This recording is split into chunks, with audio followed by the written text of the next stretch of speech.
हाय दोस्तों, आप सबको हमारे चैनल पे बहुत बहुत स्वागत। यदि आप हमारे चैनल पे नए हैं तो हमारे चैनल को लाइक करें, शेयर करें, सब्सक्राइब करें।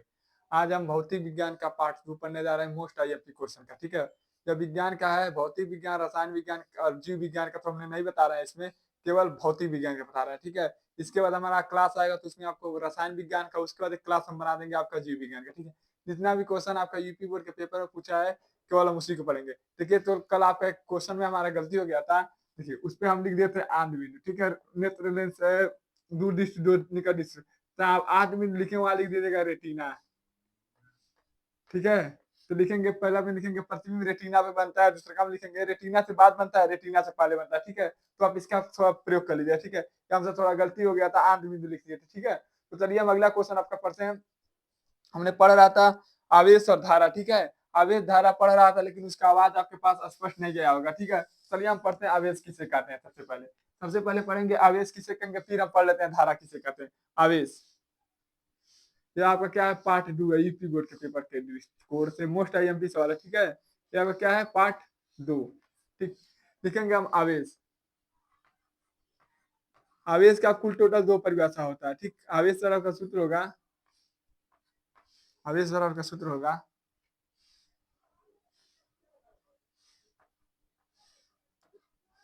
धारा गुणे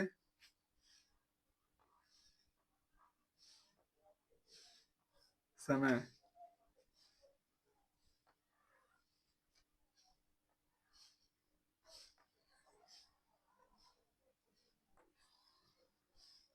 आवेश का परिभाषा क्या होता है, कहेंगे धारा और समय के गुणनफल के, पूरा मैंने क्या होता है, इसको क्या कहेंगे हम, गुणनफल को कहेंगे। धारा और समय के गुणनफल को हम क्या कहते हैं, आवेश कहते हैं। ठीक है, आपका क्या हो जाएगा, परिभाषा हो जाएगा। कोई पूछ ले कि आवेश का क्या होता है, तो कहेंगे धारा और समय के गुणनफल को हम क्या कहते हैं, आवेश कहते हैं। ये यूपी बोर्ड के पेपर में आपका कई बार पूछा गया हुआ क्वेश्चन। ठीक है, ये आपका यूपी बोर्ड के पेपर में बहुत बार पूछा हुआ क्वेश्चन है। ठीक है, यदि आपको कहीं पर भी कोई डाउट हो तो तुरंत कमेंट करिएगा। ठीक है, ठीक है, कोई पूछ ले कि आवेश किसे कहते हैं, तो कहिएगा धारा और समय के गुणनफल को आवेश कहते हैं। ठीक है, चलिए हम परिभाषा लिखते हैं। पहला परिभाषा आपका, इसका 2 परिभाषा लिखेंगे। ठीक है, आवेश का परिभाषा आपसे क्वेश्चन में पूछेगा। ठीक है, यदि आपको कहीं पर भी कोई डाउट हो तो आप तुरंत कमेंट करिएगा। ठीक, लिखेंगे धारा और और समय के गुणनफल को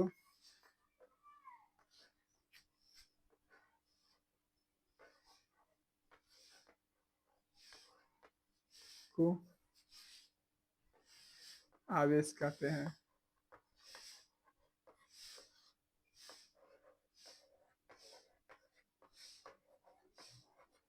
और लिखेंगे इसका एसआई मात्रक, इसका एसआई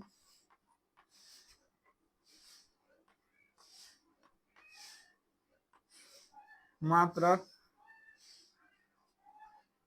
इसका एसआई मात्रक गुलाम होता है।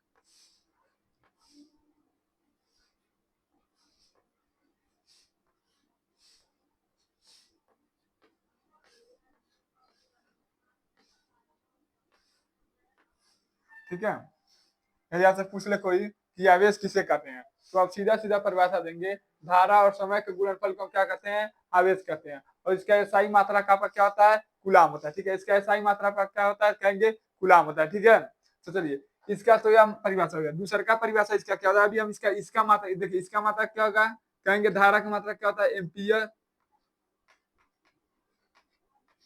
इसका मात्रक क्या था, सेकेंड।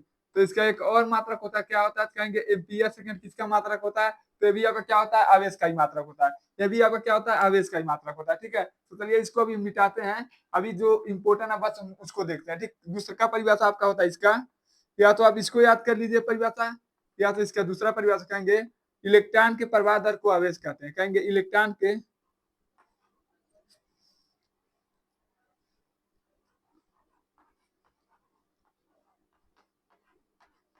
ट्रांस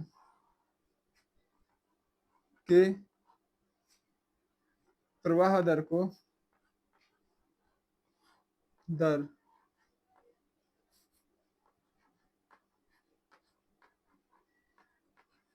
दर को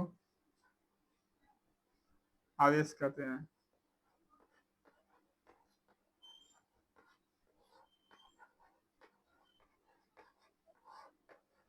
ये भी आपको क्वेश्चन में लिख सकते हैं, ठीक है। या तो अब परिभाषा यह लिखिए, परिभाषा यह लिखेंगे। जो इस दोनों परिभाषा को लिखेंगे तो आप कितना नंबर पा जाएंगे, 1 नंबर पा जाएंगे, ठीक है। यदि हम इसका सूत्र देखें, इसका सूत्र देखें तो आपका होता है Q बराबर एन ई, ठीक है। ये आपका क्या होता है सूत्र। सबसे ज्यादा इसमें देखेंगे तो इस पर आपको सवाल देखने को मिलेगा, ठीक है। यदि कोई पूछे कि एन क्या है तो कहेंगे इलेक्ट्रॉनों की संख्या, और ई क्या है तो कहेंगे इलेक्ट्रॉन। तो ई बराबर आपका सूत्र होता है, ई बराबर आपका मान कितना कहेंगे 1.6 गुणे 10⁻⁻19 कूलाम।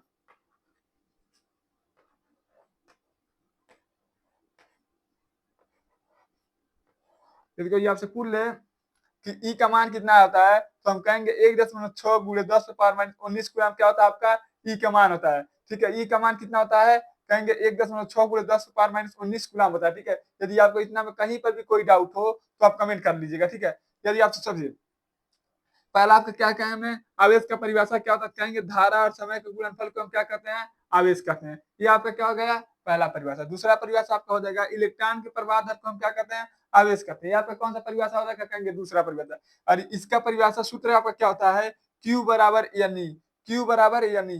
तो कहेंगे एन क्या है तो कहेंगे इलेक्ट्रॉनों की संख्या, ई क्या है कहेंगे इलेक्ट्रॉन, ठीक है। तो चलिए हम इसका सूत्र देखते हैं। दूसरा का सूत्र आवेश का क्या होता है, पहला सूत्र आपका क्या होता है एमपी कूलाम, ठीक है। अब हम लगाते हैं इसका दूसरा सूत्र आपका क्या होता है इसका, देखिए दूसरा सूत्र इसका निकालने का सूत्र से निकालते हैं सूत्र, ठीक है। तो आवेश बराबर आपका सूत्र होगा आवेश बराबर, यदि कोई पूछ ले कि आवेश को किससे निरूपित करते हैं तो कहेंगे क्यू से। तो क्यू बराबर आपका सूत्र होगा धारा, धारा का क्या होता है कहेंगे एम्पियर। और सेकेंड के कहेंगे तो क्या होगा आपका सेकेंड। तो इसका सूत्र दूसरा क्या हो जाएगा, यदि कोई पूछ ले कि इसका सूत्र दूसरा क्या होगा तो कहेंगे एम्पियर सेकेंड। यानी आवेश का दूसरा सूत्र आपका क्या होता है कहेंगे एम्पियर सेकेंड। क्या होता है आपका दूसरा सूत्र एम्पियर सेकेंड। पहला सूत्र क्या होता है आपका कूलाम, पहला सूत्र आपका क्या होता है या इसका लिख देंगे या कूलाम। ये आपका पहला सूत्र होता है, ठीक है। पहला सूत्र आपका क्या होता है कूलाम, दूसरे का सूत्र आपका क्या होता है एम्पियर सेकेंड होता है, ठीक है। यदि आपको कहीं पर भी कोई डाउट हो तो आप तुरंत कमेंट कर लीजिएगा, ठीक। चलिए अब हम पढ़ते हैं धारा। ये तो हमने पढ़ा कि कूलाम किसे कहते हैं। अब आप यूपी बोर्ड के पेपर में कई बार पूछा हुआ क्वेश्चन है कि विद्युत धारा किसे कहते हैं, ठीक है, या विद्युत धारा किसे कहते हैं, ठीक है। लिखेंगे विद्युत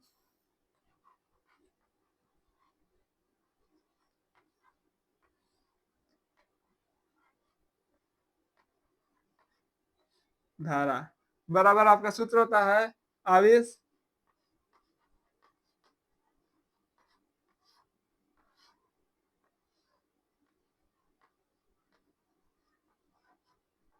समय। जैसे कोई पूछ ले कि विद्युत धारा का परिभाषा क्या होता है, देखिए इसको कहेंगे 1 नंबर पे, इसको हम बोलेंगे दूसरे नंबर पे। इस बट्टे को हम क्या कहते हैं भौतिक विज्ञान में अनुपात,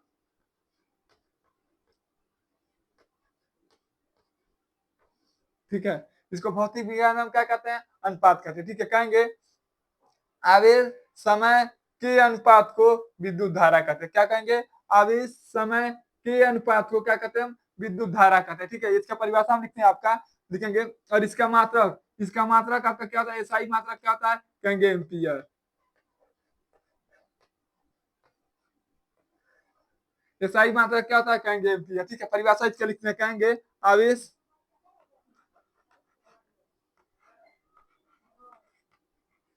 आवेश और समय के अनुपात को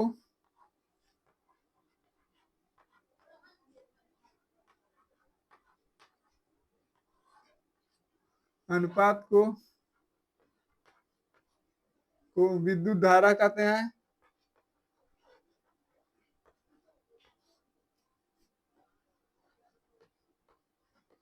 धारा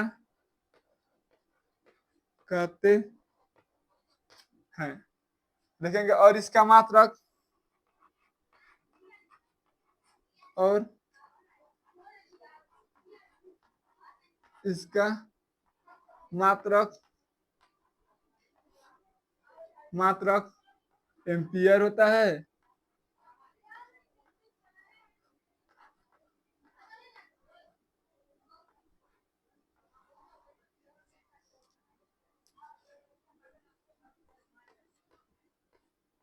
होता है, इसको आई से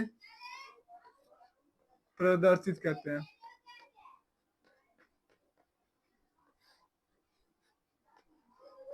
आई, स्मॉल आई से प्रदर्शित करते हैं। चलिए, अब हम आपको समझाने की कोशिश करते हैं। कोई पूछ रहा है कि धारा, विद्युत धारा किसे कहते हैं, तो कहेंगे आवेश और समय के अनुपात को हम क्या कहते हैं, विद्युत धारा कहते हैं। और इसका मात्रा का आपका क्या होता है, कहेंगे एम्पियर होता है। इसका मात्रा का आपका क्या होता है, कहेंगे एम्पियर होता है। ठीक है, कहेंगे आवेश और समय, क्या कहेंगे, आवेश और समय। ठीक, आवेश समय के अनुपात को, आवेश और यहाँ करते हैं क्या लिखेंगे, और लिखेंगे। ठीक है, कहेंगे आवेश और समय के अनुपात को क्या कहते हैं, हम विद्युत धारा कहते हैं। ठीक है, आवेश और समय के अनुपात को हम क्या कहते हैं, विद्युत धारा कहते हैं। और इसका मात्रक आपका क्या होता है, कहेंगे एम्पियर होता है। ठीक है, इसको हम किससे प्रदर्शित करते हैं, स्मॉल आई से। ठीक है, यहाँ पर आपको कोई डाउट नहीं है, कहेंगे नहीं डाउट है, क्योंकि आपको परिभाषा याद हो जाएगा। ठीक है, चलिए हम क्या करते हैं, मिटाते हैं आपका परिभाषा। ठीक है, अब जानते हैं आपका सूत्र से आपका दूसरा परिभाषा क्या होगा, दूसरा मात्रक क्या होगा। इसका दूसरा परिभाषा नहीं होता। ठीक है, मात्रक, पहला मात्रक आपका क्या है, एम्पियर। दूसरा मात्रक किसका क्या होगा, इसको हम आपको बताते हैं। दूसरा मात्रक आपको समझाने की कोशिश करते हैं। देखिए, यदि हम देखें तो विद्युत धारा को किससे लिखते हैं, आई से। आवेश को किससे लिखते हैं, कहेंगे क्यू से। समय को किससे लिखते हैं, कहेंगे टी से। ये आपका इंग्लिश का क्या होता है, हो गया। ठीक है, प्रतीक से हिसाब से इसको हम निरूपित कर दिया। ठीक है, देखिए आवेश का मात्रा क्या होता है, कहेंगे कूलाम। बट्टा किसमें बदल गया, प्रति में। बट्टा किसमें बदल गया, आपका प्रति में। ठीक है, समय का मात्रा क्या होता है, कहेंगे सेकेंड। पहला पहला मात्रक आपका क्या होता है, एम्पियर। पहला मात्रक आपका क्या होता है, एम्पियर। ठीक, और दूसरा मात्रक आपका क्या होता है, कूलाम प्रति सेकंड। दूसरा मात्रक आपका क्या होता है, कहेंगे कूलाम प्रति सेकंड। ठीक है, यदि आपको कहीं पर भी कोई डाउट हो तो आप तुरंत कमेंट कर लीजिएगा। ठीक है, पहला मात्रक आपका क्या होता है, कहेंगे एम्पियर। दूसरा मात्रक आपका क्या होता है, कहेंगे कूलाम प्रति सेकंड। ठीक है, अब चलिए आपका अगला क्वेश्चन हम पढ़ते हैं, विद्युत विभव और विद्युत विभवांतर। ठीक है, यह भी आपका पेपर में, यूपी बोर्ड के पेपर में बहुत बार पूछा हुआ है। ठीक है, और हम आपको एक ट्रिक के साथ समझा देंगे, आप कभी जिंदगी में नहीं भूलेंगे। ठीक है, चलिए देखिए, पहला देंगे आपका है विभव, दूसरा का हेडिंग आपका विभवांतर।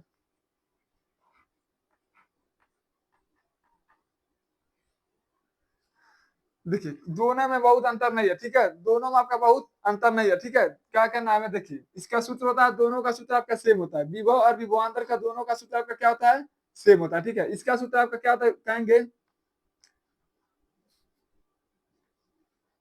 कार्य बट्टा आवेश।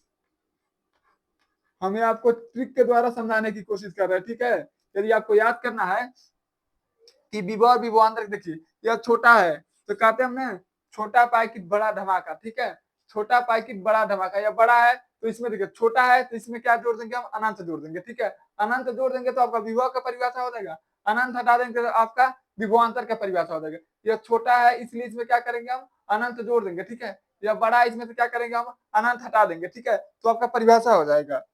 देखिए, विभव का क्या कहेंगे, देखिए इससे परिभाषा को, यदि हम किसी का भी परिभाषा, फिजिक्स का यदि हम कोई भी परिभाषा यदि हम नीचे से बोलते हैं तो उसमें एकांक जोड़ देते हैं। क्या जोड़ते हैं, एकांक जोड़ देते हैं। ठीक है, किसी का परिभाषा कहेंगे, एक शब्द हम अपने तरफ से लिख देते हैं, अनंत। अनंत, ठीक, अनंत। यदि हम इस परिभाषा को, हम पहला परिभाषा आपका लिख रहे हैं विभव, तो कहेंगे अनंत से एकांक आवेश को, नीचे से बोलना है इसलिए क्या जोड़ना, हम एकांक जोड़ देना है आगे। ठीक है, केवल हम आपको समझाने की परिभाषा, कहेंगे अनंत से एकांक आवेश को एक बिंदु से दूसरे बिंदु तक, एक बिंदु से दूसरे बिंदु तक ले जाने में जितना कार्य करना पड़ता है उसे विभव कहते हैं। ठीक है, एक बार और आपको परिभाषा बताते हैं, कहेंगे अनंत आवेश को, कहेंगे अनंत एकांक आवेश को, कहेंगे अनंत एकांक आवेश को एक बिंदु से दूसरे बिंदु तक ले जाने में जितना कार्य करना पड़ता है उसे विभव कहते हैं। ठीक, यदि इसी को हम मिटा दें, इसको मिटा दें, कहेंगे कि एकांक आवेश को एक बिंदु से दूसरे बिंदु तक ले जाने में जितना कार्य करना पड़ता है, इसे हम क्या कहते हैं, आपका विभव कहते हैं। ठीक है, और विभवांतर कहते हैं। ठीक, सॉरी, विभवांतर कहते हैं। यदि अनंत जोड़ देंगे तो आपका क्या हो जाएगा, विभव हो जाएगा। यदि अनंत हटा देंगे तो आपका क्या हो जाएगा, विभवांतर हो जाएगा। ठीक है, तो चलिए हम परिभाषा को, आपका पहला परिभाषा लिख कर दिखाते हैं। पहला परिभाषा आपका क्या है, विभव। यहाँ हेडिंग डालते हैं विभव। कहेंगे एकांक, कहेंगे एक अनंत से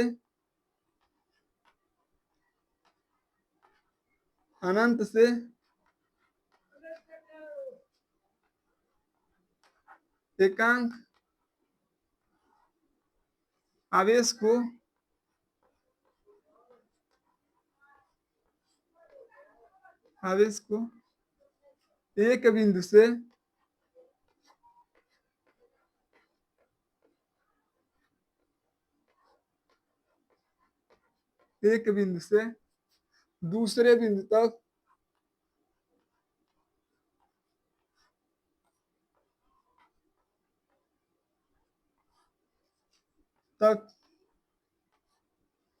ले जाने में जितना कार्य करना पड़ता है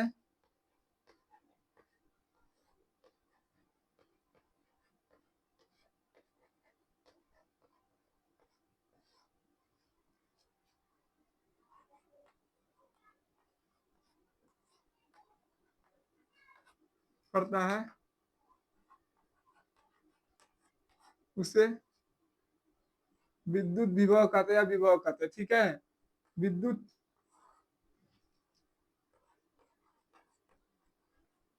भव कहते हैं। ठीक है, यदि आपसे कोई पूछ ले कि विभव का परिभाषा क्या होता है, तो आप कहेंगे कि अनंत से एकांक आवेश को एक बिंदु से दूसरे बिंदु तक ले जाने में जितना कार्य करना पड़ता है उसे हम क्या कहते हैं, विभव कहते हैं। कहेंगे अनंत से एकांक आवेश को एक बिंदु से दूसरे बिंदु तक ले जाने में जितना कार्य करना पड़ता है उसे विभव कहते हैं। ठीक है, तब तक आप परिभाषा के लिखिए।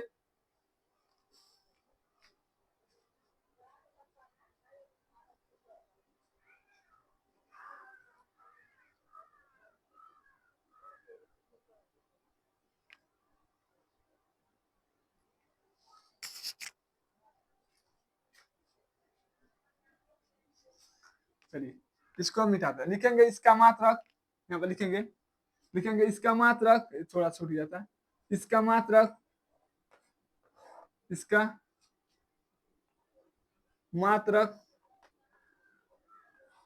वोल्ट होता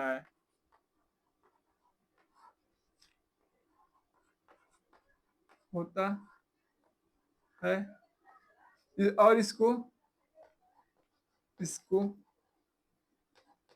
भी से निरूपित करते हैं, प्रदर्शित करते हैं।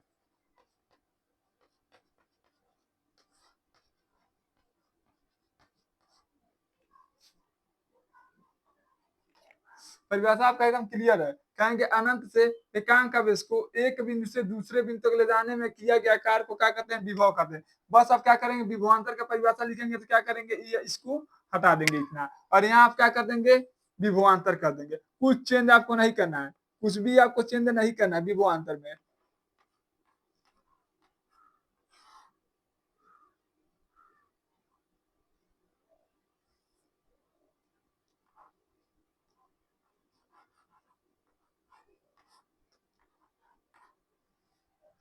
और यहाँ क्या करेंगे, इससे विभव, विद्युत विभव कहते हैं या विद्युत, या क्या कहें, विभवांतर।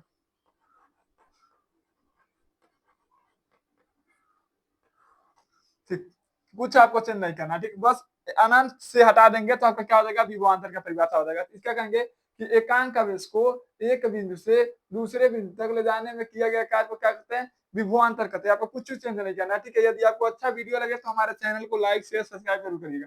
और इसको किससे लिखते हैं, कहेंगे डेल भी से प्रदर्शित करते हैं। किससे प्रदर्शित करते हैं, आप कहिएगा डेल भी से प्रदर्शित करते हैं। ठीक है, और इसका भी मात्रा का आपका क्या होता है, वोल्ट होता है। ये आपका इसका क्या है, पहला मात्रक है। चलिए दूसरा मात्रक यदि हम देखना है तो इसका दूसरा मात्रक आपका क्या होता है, पहला मात्रक आपका क्या हो जाएगा, इसका वोल्ट हो गया, ठीक है। पहला मात्रक आपका क्या हो गया, कहेंगे वोल्ट है पहला मात्रक। इस मात्रक को आपको यूपी बोर्ड के पेपर में बहुत कम देखने को मिलेगा, ठीक है। ठीक है, तो दूसरा मात्रक इसका माने तो क्या होगा, सूत्र तो देखे तो कार्य का मात्रक क्या था, कहेंगे जूल, और आवेश का मात्रक क्या होता है, कहेंगे कूलाम।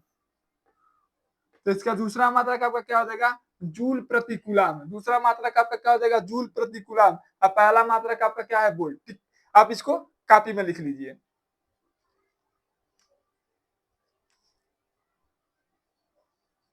चलिए अब इसको हम मिटाते हैं। आपको हमको उम्मीद है कि आप इस प्रश्न को अच्छी तरह से जान गए होंगे। कहीं पर भी आपको कोई डाउट नहीं होगा। यदि आप फिर भी आपको कोई डाउट है तो आप कमेंट करिए।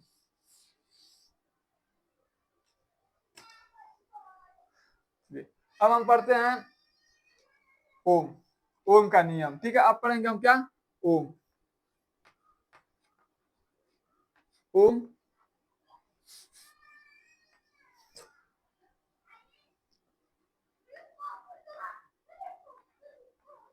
ओम का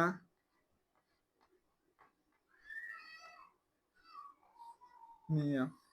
अब हम पढ़ेंगे क्या, आपका ओम का नियम, ठीक। ओम का नियम क्या होता है, सबसे पहले हम इसको याद करेंगे, ठीक है। ओम का नियम बहुत आसान नियम होता है, ठीक है। तो बस आपको याद करना है, यही आपको याद है, बी बट्टा आई, ठीक है। बी बट्टा आई बराबर आपका क्या होना चाहिए, नियतांक। इसको भी हम आपको पढ़कर सुनाते हैं कैसे इसको पढ़ना है। तो आपसे सबसे पहले हम पूछ रहे हैं कि आप कौन सा विषय पढ़ रहे हैं, तो आप कहेंगे भौतिक विज्ञान। भौतिक विज्ञान में आपका सबसे ज्यादा क्या आता है, ताप दाब, यही ना आता है। तो कहेंगे ताप दाब में कोई परिवर्तन ना हो तो कहेंगे ताप, ये भौतिक विज्ञान के ताप दाब में कोई परिवर्तन ना हो तब, ठीक है। अभी हम परिभाषा नहीं लिखा रहे हैं, केवल आपको समझाने की कोशिश कर रहे हैं। कहेंगे भौतिक विज्ञान में ताप दाब में कोई परिवर्तन ना हो तो कहेंगे भौतिक विज्ञान में, अब कौन सा विषय पढ़ रहे हैं, कहेंगे भौतिक विज्ञान के, भौतिक विज्ञान में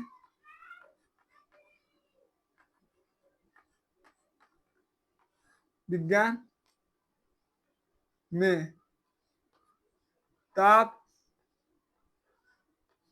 दाब में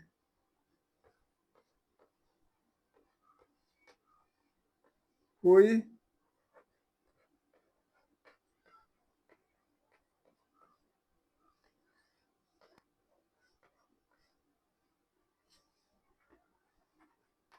हो तो, और यहाँ हम लिख देंगे इसको क्या करते हैं, काम हम कर देंगे, ठीक है। और इसके लिख देंगे इसके नियम के अनुसार, इन इनके नियम के अनुसार,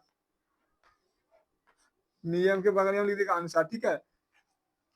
कहेंगे कि जो आपको ओम नामक वैज्ञानिक थे, कहेंगे उनके नियम के अनुसार, कहेंगे भौतिक विज्ञान में ताप दाब में कोई परिवर्तन ना हो। तो किसमें विज्ञान, कौन सा विज्ञान में, कहेंगे भौतिक विज्ञान में यदि आपका ताप दाब में कोई परिवर्तन ना हो तब, ठीक है। तो कहेंगे, देखिए क्या कहेंगे, शीरो का विभवांतर, क्या कहेंगे, शीरो, शीरो का विभवांतर, का विभवांतर,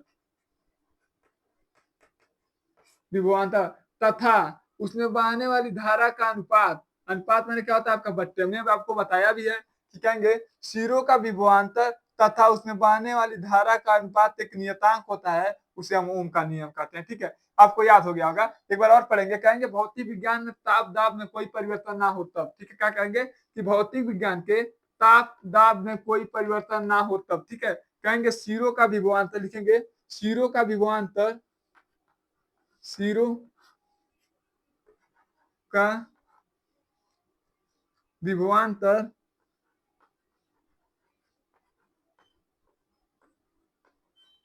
शीरो का विभवांतर तथा तथा उसमें बहने वाली धारा, उसमें बहने वाली धारा, धारा का अनुपात, अनुपात एक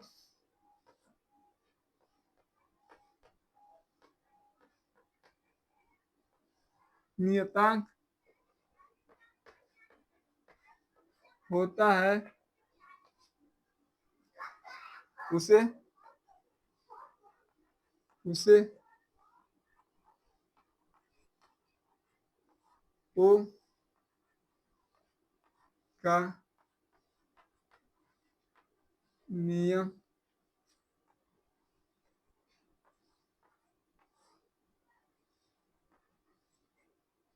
कहते हैं। ठीक, यदि आपसे कोई पूछ ले कि ओम का नियम क्या है, तो कहेंगे भौतिक विज्ञान, कहेंगे सबसे पहले हम कहेंगे इनके नियम के अनुसार, फिर कामा इन्वर्टेड कामा, कहेंगे भौतिक विज्ञान के ताप दाब में कोई परिवर्तन ना हो। किसने?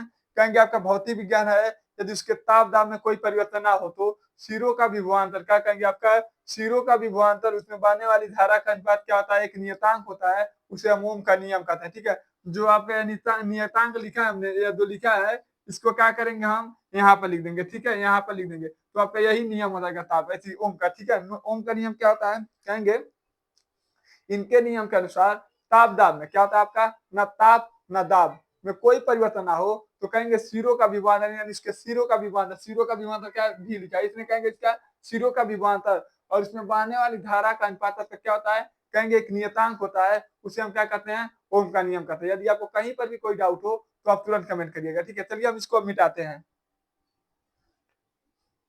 आप इसको लिख लीजिए।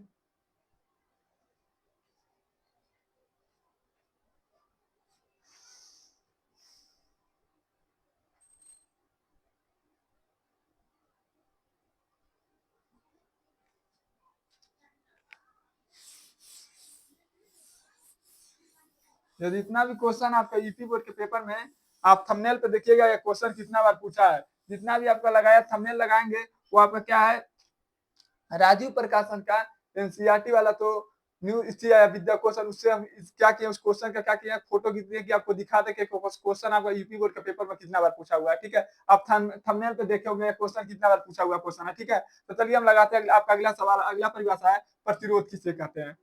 आपका अगला परिभाषा क्या है, प्रतिरोध। जिस व्यक्ति ने ओम का नियम याद कर लिया वो प्रतिरोध को एकदम आसानी से याद कर लेगा। ठीक है, रोध, प्रतिरोध किसे कहते हैं, तो देखिए कहेंगे, देखिए प्रतिरोध का परिभाषा याद करने से पहले हम आपको सूत्र लिखते हैं, कहेंगे विभवांतर और एक आपका धारा का अनुपात को क्या कहते हैं, प्रतिरोध कहते हैं। कहेंगे कि विभवांतर और धारा के अनुपात को, विभवांतर और धारा के अनुपात को क्या कहते हैं, प्रतिरोध कहते हैं। ठीक है, लिखेंगे विभवांतर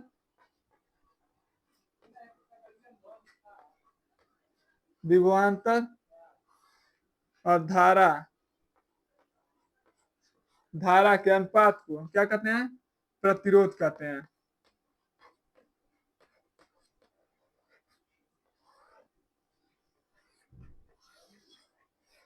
कहते हैं, ठीक है।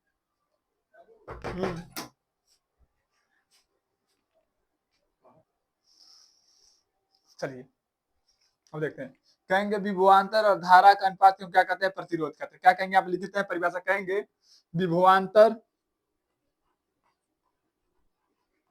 वांतर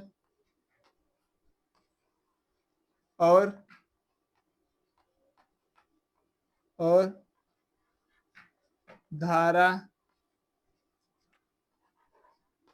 के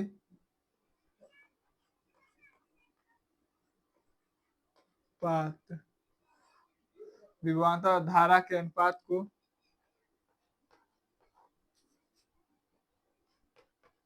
प्रतिरोध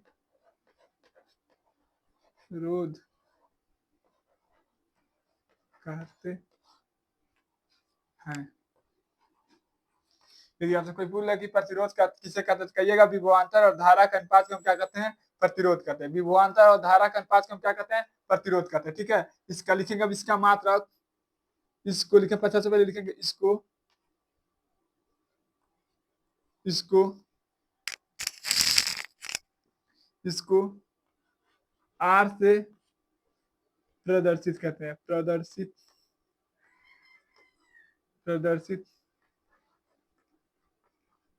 करते हैं।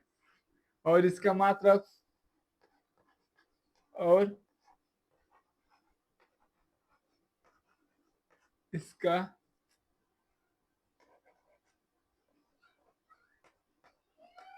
मात्रक ओम होता है।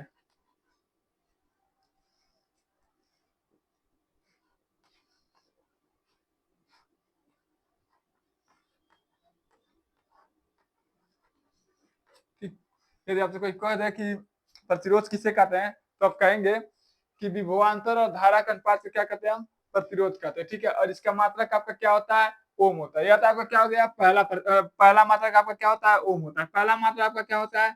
कहेंगे ओम। दूसरा मात्रक यदि इसका सूत्र से देखें, दूसरा मात्रक इसका सूत्र से देखें, तो आपको सूत्र को लिखने के लिए क्या करेंगे? देखिए, इसको क्या कहते हैं? हम सही क्रम में लिखते हैं, ठीक है। इधर लिखेंगे आर, प्रतिरोध को किससे लिखते हैं? कहेंगे आर से।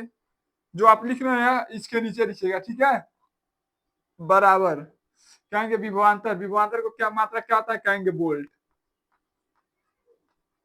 और धारा का मात्रक आपका क्या होता है? कहेंगे एम्पियर।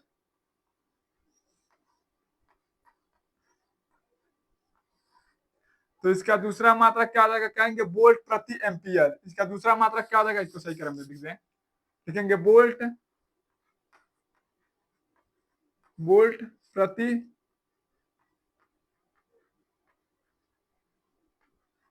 एम्पियर। दूसरा मात्रक किसका क्या होता है? कहेंगे वोल्ट प्रति एम्पियर। अब पहला मात्रक आपका क्या होता है? कहेंगे ओम।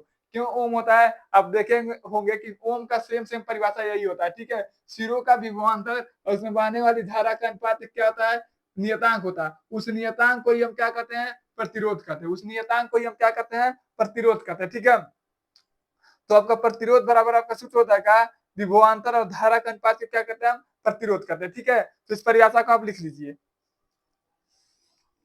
इसको आप लिख लीजिए एक बार।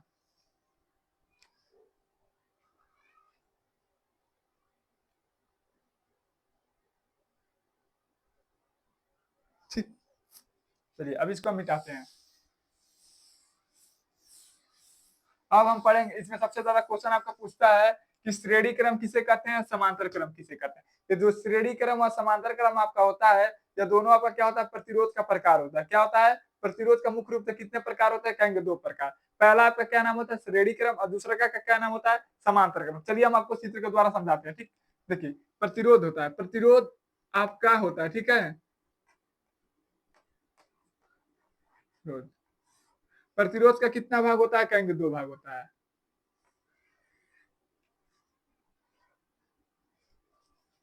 पहले का नाम आपका होता है समांतर क्रम या श्रेणी क्रम, ठीक है। श्रेणी क्रम बताते हैं, श्रेणी क्रम।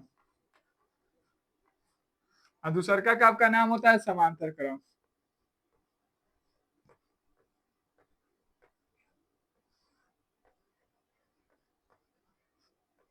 ठीक, पहले का क्या नाम होता है? कहेंगे श्रेणी क्रम का प्रतिरोध। दूसरा का आपका क्या होता है? समांतर क्रम का प्रतिरोध, ठीक है। श्रेणी क्रम का प्रतिरोध,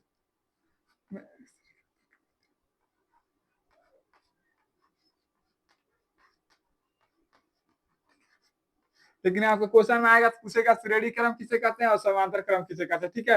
यह का प्रतिरोध नहीं लिखा है, ठीक है। तो सबसे पहले हम देखते हैं कि श्रेणी क्रम किसे कहते हैं। मान लीजिए आपका क्या होता है? यह एक प्रतिरोध है, इसको क्या कहते हैं? हम प्रतिरोध कहते हैं। ये आपका क्या हो गया? पहला प्रतिरोध। ये आपका क्या हो गया? पहला बिंदु। और यहाँ आपका क्या हो गया? दूसरा बिंदु। फिर मान लीजिए आपका क्या है? दूसरा प्रतिरोध,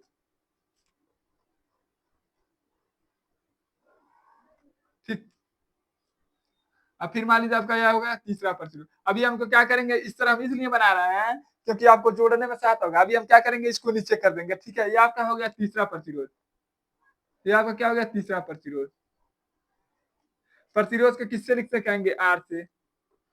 प्रतिरोध के किससे लिखते हैं? आर से। प्रतिरोध के किससे लिखते हैं? आर से, ठीक है। यदि आपको कोई कह दे कि श्रेणी क्रम का परिभाषा क्या होता है, देखिए यह होगा आपका, या इसका क्या होगा? या पहला सिरा, या आपका क्या होगा? दूसरा सिरा। इसका क्या होगा? या पहला सिरा, या आपका क्या होगा? दूसरा सिरा, ठीक है। यदि आपको कोई पूछ ले कि श्रेणी क्रम का परिभाषा क्या होता है, कहेंगे पहले प्रतिरोध का या दूसरा प्रतिरोध, या आपका क्या होगा? तीसरा प्रतिरोध, ठीक है। कहेंगे कि पहले प्रतिरोध का दूसरा सिरा और पहले प्रतिरोध का पहला सिरा एक में जुड़ा हुआ हो, उसे क्या कहते हैं? हम श्रेणी क्रम कहते हैं। कहेंगे इस प्रकार के क्रम को हम क्या कहते हैं? श्रेणी क्रम कहते हैं। कहेंगे कि पहले प्रतिरोध का दूसरा सिरा और दूसरे प्रतिरोध का पहला सिरा, यदि एक में जुड़ा हो तो उसे क्या कहते हैं हम, श्रेणी क्रम कहते हैं, ठीक है। अब क्या करेंगे हम, थोड़ा इसको क्या करते हैं, नीचे कर लेते हैं, इसको क्या करते हैं, थोड़ा बड़ा हम नीचे कर लेते हैं, ठीक है। हम केवल आपको समझाने के लिए ऐसे बनाए, यानी पहले प्रतिरोध का दूसरा सिरा और दूसरे प्रतिरोध का यहीं पर आपका मान लेंगे, या क्या होगा, पहला सिरा, ठीक। आपका क्या हो जाएगा, दूसरा सिरा। कहेंगे कि पहले प्रतिरोध का दूसरा सिरा, दूसरे प्रतिरोध का पहला सिरा यदि एक साथ जुड़ा हो तो उसे क्रम को क्या कहते हैं हम, श्रेणी क्रम कहते हैं। उस क्रम को हम क्या कहते हैं, श्रेणी क्रम कहते हैं, ठीक है। यहाँ पर थोड़ा आपका परिभाषा भी लिख देते हैं, कहेंगे इसको थोड़ा चित्र को हम क्या करते हैं, थोड़ा ऊपर बना लेते हैं, तब परिभाषा लिखते हैं। मान लीजिए क्या आपका हो गया पहला क्रम,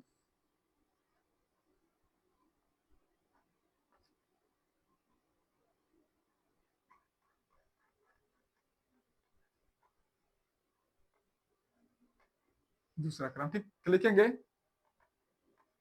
ए बी, ए बी, ठीक। लिखेंगे, लिखेंगे वह क्रम,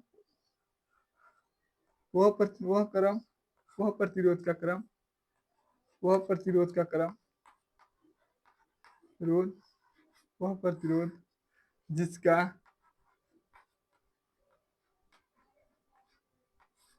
जिसका जिसका पहले प्रतिरोध का ले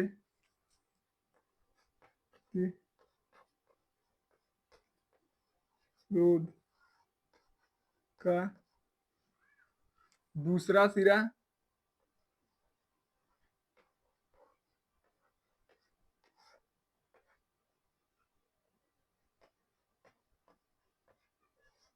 सिरा तथा तथा पहले प्रतिरोध का दूसरे प्रतिरोध का दूसरे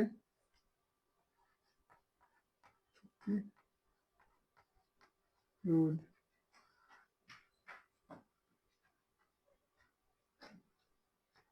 का पहला सिरा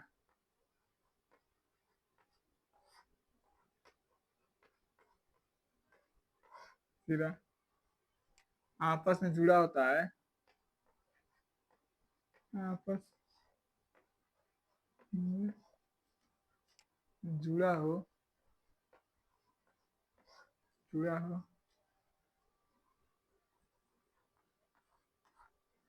उसे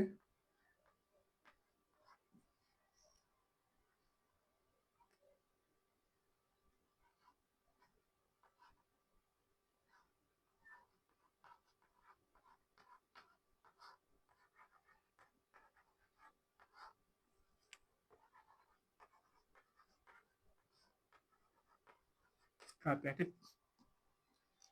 परिभाषा बहुत आपका आसान है, ठीक है। परिभाषा को हमने आपको समझा भी दिया है कि कहेंगे वह प्रतिरोध जिसका पहला सिरा दूसरे प्रतिरोध का पहले दूसरे सिरा, वह प्रतिरोध जिसका जिसका पहला सिरा पहले प्रतिरोध का दूसरा सिरा और दूसरे प्रतिरोध का पहला सिरा एक में जुड़ा, आपस में जुड़ा होता है, उसे क्या कहते हैं हम, श्रेणी क्रम कहते हैं। कहेंगे वह प्रतिरोध जिसका पहले प्रतिरोध का दूसरा सिरा और दूसरे प्रतिरोध का पहला सिरा आपस में जुड़ा होता है, उसे हम क्या कहते हैं, श्रेणी क्रम कहते हैं। यह आपका परिभाषा है, इस परिभाषा को लिख लीजिए और देखिए पहला हेडिंग इसको डालेंगे, ठीक है। इसको डालेंगे, फिर यह चित्र बनाएंगे, फिर आपका परिभाषा लिखेंगे, ठीक है। यूपी बोर्ड के पेपर में आप इसी तरह लिखिएगा, ठीक है, यदि आपको नंबर चाहिए तो, ठीक। अब हम लिखते हैं समांतर क्रम किसे कहते हैं, ठीक है। तो चलिए आप इसको लिख लीजिए थोड़ा।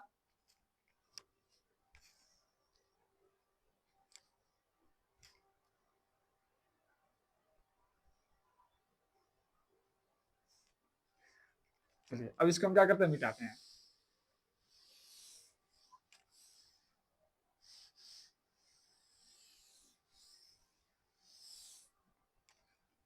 अगला हेडिंग है आपका समांतर क्रम।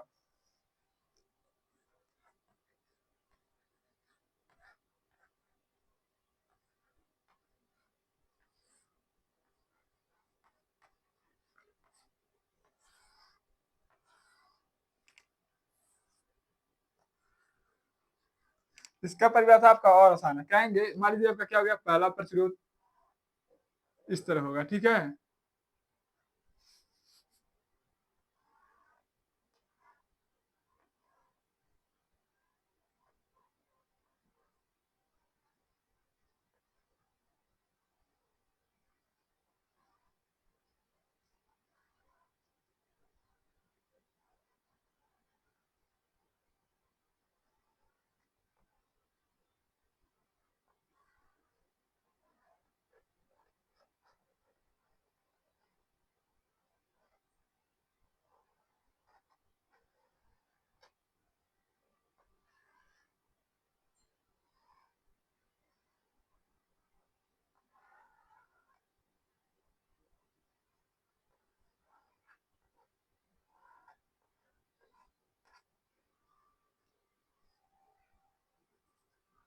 क्या होता है कुंजी, ये आपका क्या होता है बैटरी, ये आपका होता है पहला प्रतिरोध, ये आपका होता है दूसरा प्रतिरोध, ये आपका होता है तीसरा प्रतिरोध। या तो आप इसको पहला दूसरा तीसरा मानिए या इसको पहला दूसरा मानिए तीसरा मानिए, ठीक है। यहाँ पर आप मान लीजिए क्या है विभवांतर, विभव मापी यानी विभव मीटर है, ठीक है। इसको सूत्र को आप समझ लीजिए, ठीक। चलिए अब हम क्या करते हैं प्रतिबाधा लिखवाएंगे। ये आपका हो गया पहला बिंदु और ये आपका हो गया दूसरा बिंदु। लिखेंगे वह प्रतिरोध जिसका तीनों सिरा एक बिंदु पर तथा दूसरा सिरा दूसरे बिंदु, वह प्रतिरोध जिसका पहला सिरा पहले बिंदु पर और दूसरा सिरा आपका दूसरे बिंदु। देखिए इन तीनों का पहला सिरा किस पर है, कहेंगे ए पर। इस पर तीनों का पहला सिरा किस पर है, एक पे, और दूसरा सिरा आपका क्या है, दूसरे बिंदु पर यानी बी पर। तो उसे ऐसे क्रम को क्या कहते हैं, हम समांतर क्रम कहते हैं। ऐसे क्रम को हम क्या कहते हैं, समांतर क्रम कहते हैं, ठीक है। आपको परिभाषा यदि नहीं आता तो आप कहेंगे कि वह प्रतिरोध जिसका पहला सिरा आपका पहले बिंदु पर और दूसरा सिरा आपका दूसरे बिंदु पर स्थित होता है, उसे क्या कहते हैं, समांतर क्रम कहते हैं। उसे क्या कहते हैं, समांतर क्रम कहते हैं। समांतर क्रम का आपका क्या है, यह चित्र है। समांतर क्रम का क्या आपका यह चित्र है, ठीक है। इसको आप क्या करिएगा, कॉपी में बना लीजिएगा पहले, ठीक है। उसके बाद क्या करते हैं, परिभाषा लिखते हैं, ठीक है। लिखेंगे वह प्रतिरोध, यहाँ पर लिखेंगे वह प्रतिरोध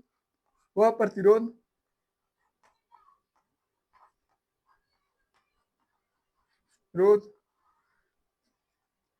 वह प्रतिरोध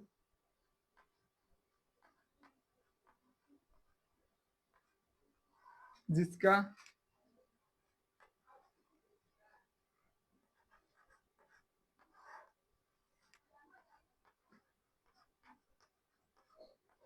सिरा एक, वह प्रतिरोध जिसका पहला सिरा सिरा पहले बिंदु पर, लिखेंगे पहले बिंदु पर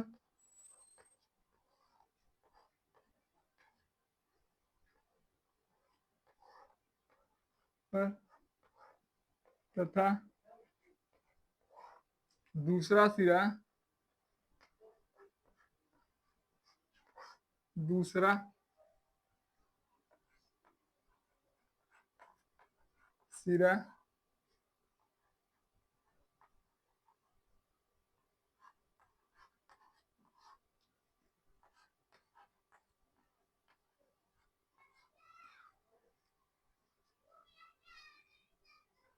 पर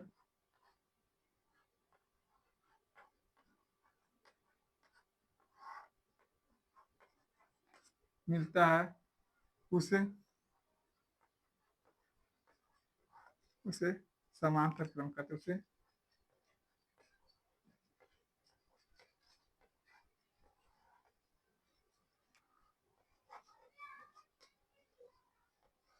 क्रम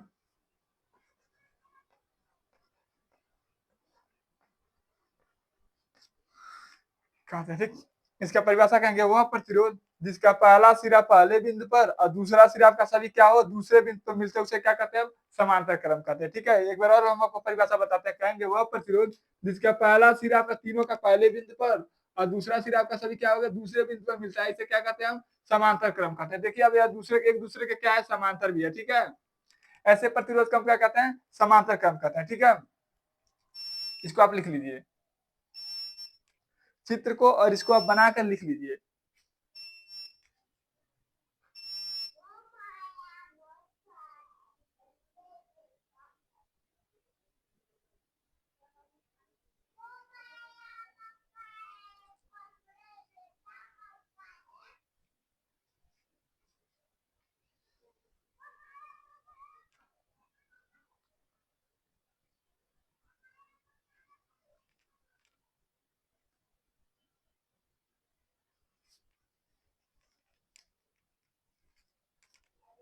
आप करिए।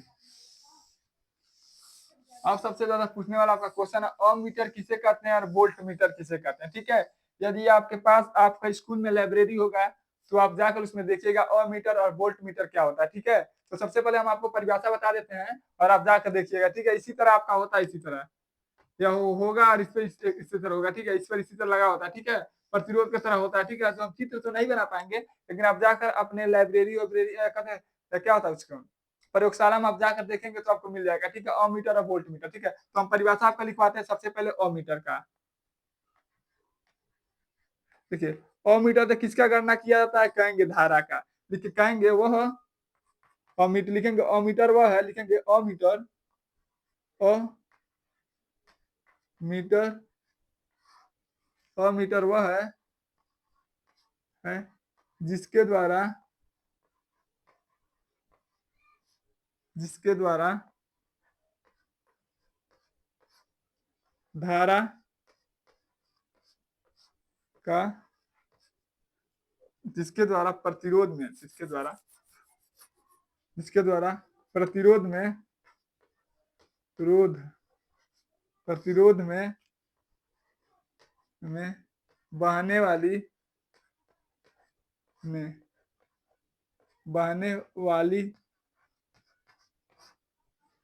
वाली धारा का मान ज्ञात किया जाता है। धारा का मान ज्ञात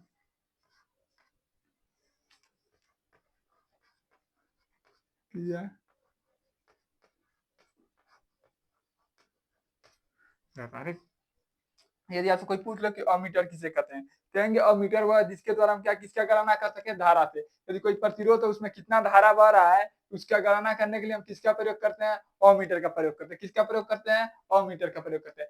धारा की गणना करने के लिए आप किसका प्रयोग करते हैं, तो कहेंगे अमीटर का प्रयोग करते हैं। ठीक है, इसके बाद एक और आपका क्वेश्चन आता है वोल्ट मीटर। ठीक है, इसके द्वारा हम क्या करते हैं, वोल्टेज का गणना करते हैं। ठीक है,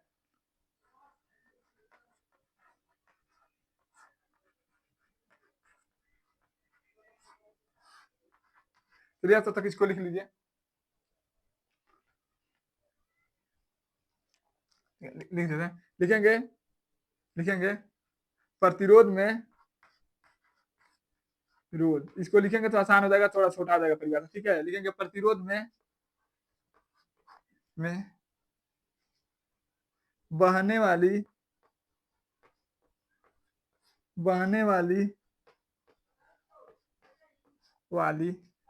वोल्टेज की गणना के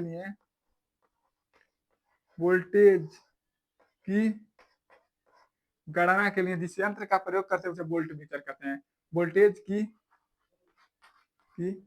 गणना के लिए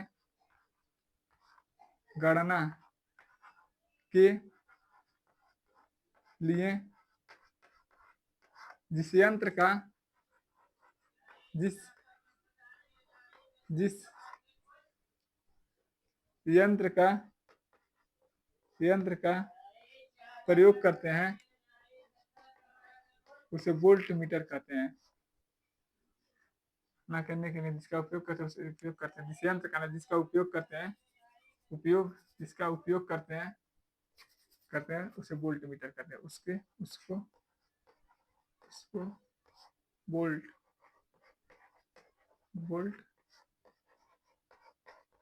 मीटर, यहाँ पर आप यंत्र भी लिख सकते हैं, वो भी आपका गलत नहीं है। ठीक है, उस यंत्र को ही क्या कहते हैं, हम वोल्ट मीटर कहते हैं। ठीक है, किसी भी परिपथ में या प्रतिरोध में बहने वाली धारा का गणना करने के लिए हम किसका प्रयोग करते हैं, तो कहेंगे अमीटर का। वोल्टेज की गणना करने के लिए हम किसका प्रयोग करते हैं, तो कहेंगे वोल्ट मीटर का। यदि आपको कहीं पर भी इन दोनों परिभाषा में कहीं पर भी आपको डाउट हो तो आप कमेंट करिएगा। चलिए इसको आप लिख लीजिए, इन दोनों परिभाषा का आप लिख लीजिए।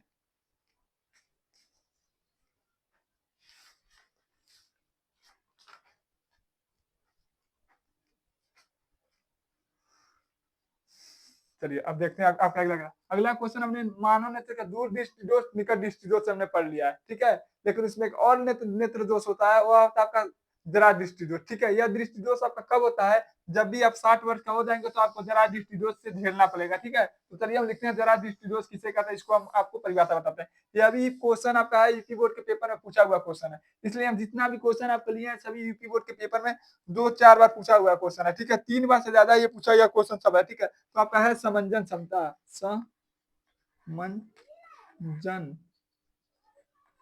समंजन क्षमता।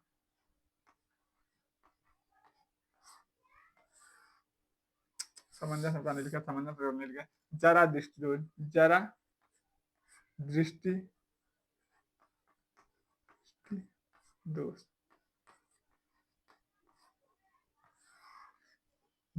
दोष किसे कहते हैं। ठीक है, कहेंगे वह दृष्टि दोष जिसमें व्यक्ति को ना ही पास की वस्तु दिखाई देता है और ना ही दूर की वस्तु दिखाई देता है। इस प्रकार के दोष को हम क्या कहते हैं? जरा दृष्टि दोष कहते हैं। ठीक है, कहेंगे वह दृष्टि दोष,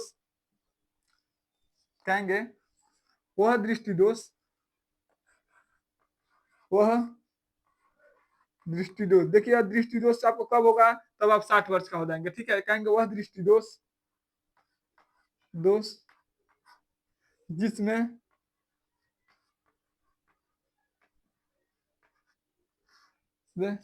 व्यक्ति को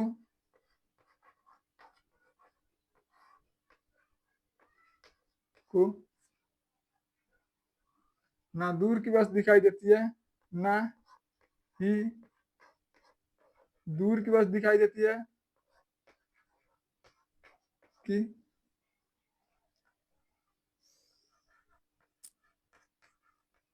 वस्तु दिखाई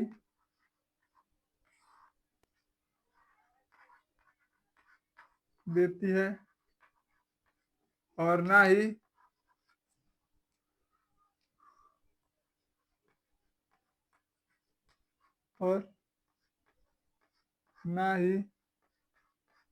पास की।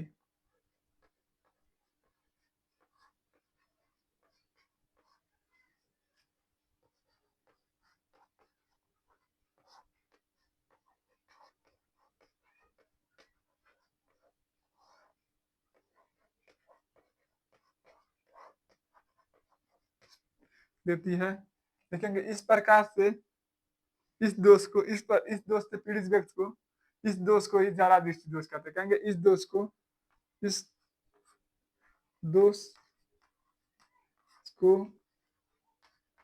जरा दृष्टि दोष कहते हैं। जरा दृष्टि दोष कहते हैं, दोष कहते हैं। लिखेंगे यह दोष, आगे लिखेंगे, कहेंगे यह दोष 60 वर्ष बाद होता है। कितने वर्ष बाद होता है? 60 वर्ष बाद होता है। ठीक है, 60 वर्ष बाद होता है।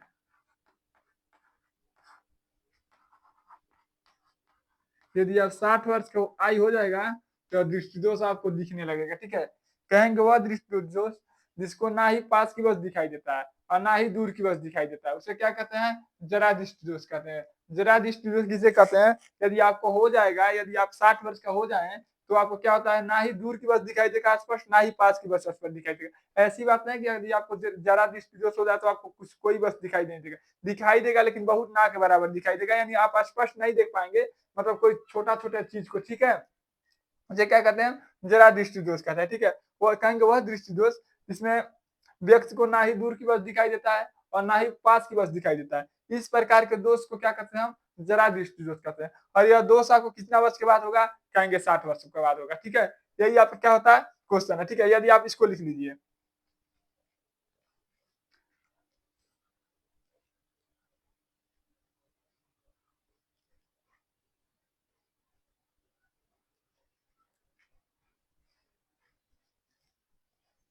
चलिए मिटाते हैं। कुछ आपको महत्वपूर्ण बहुविकल्पी बता देते हैं जो आपको यूपी बोर्ड के पेपर में बहुविकल्पी में क्वेश्चन आया हुआ है। ठीक है, देखिए इसमें क्या सबसे ज्यादा आपका पूछा वाला, कोई पूछता है कि मनुष्य का एक स्वस्थ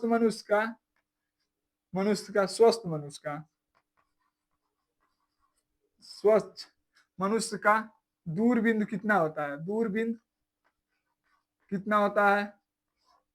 फिर एक स्वस्थ मनुष्य का निकट बिंदु कितना होता है?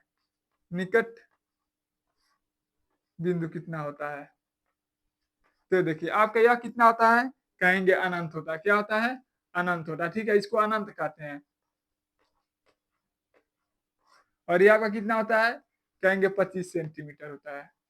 ठीक, और देखिए यदि आपसे कोई पूछ ले कि सबसे ज्यादा प्रकीर्णन किस रंग का होता है, तो आप कहेंगे बैगनी रंग का होता है। ठीक है, सबसे ज्यादा प्रकीर्णन किस रंग का होता है? प्रकीर्णन किस रंग का होता है? बैगनी रंग का। क्यों प्रकीर्णन सबसे ज्यादा? क्योंकि आपका क्या होता है? सबसे नीचे होता है। ठीक है, और सबसे कम प्रकीर्णन किसका होता है? तो कहेंगे सबसे कम प्रकीर्णन आपका किस रंग का होता है? लाल रंग का होता है, ठीक है।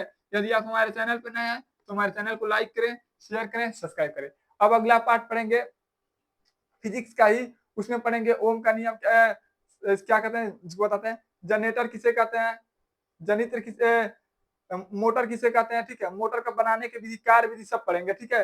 मानव नेत्र पढ़ेंगे, ठीक है। यदि आप हमारे चैनल पर नए हैं तो हमारे चैनल को लाइक करें, शेयर करें, सब्सक्राइब करें। और भी हम देखेंगे यूपी बोर्ड के पेपर में कौन सा ऐसा क्वेश्चन है जो फिजिक्स से आया हुआ है, ठीक है। तो इसके बाद हम पढ़ेंगे केमिस्ट्री।